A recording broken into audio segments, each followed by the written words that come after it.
Ay naku, Teng.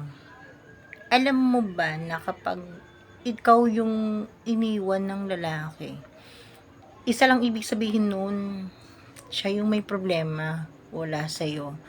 Kasi unang-una, kapag ang babae at lalaki nag-ibigan, nagmahalan, ibig sabihin nun, tanggap nilang isa't isa.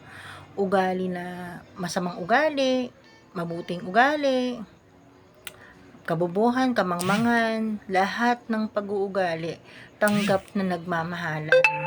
So ngayon, kapag iniwan ka ng taong mahal ka nung una, pero medyo na nung tumagal-tagal kayo, ibig sabihin hindi siya talagang tapat na pagmamahal at hindi talaga siya umibig sa'yo mula umpisa hanggang dulo. So, kung ako sa'yo, huwag ka magdaramdam kasi hindi mo alam na talagang nangyari yan kasi nga, yun na yung ugali niya.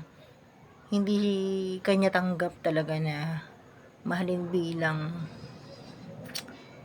kapartner niya. Yun. So, ang masasabi ko lang sa mga ganyan na mga nangiiwan, bye! Sila yung nawalan, hindi ikaw na iniwan. So, yun lang, pampagood vibes. Kaya relax ka lang, chill lang, huwag iiyak. Huwag mong iyakan ang taong nang iwan sa'yo.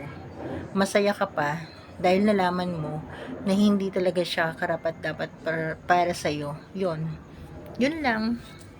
Bye!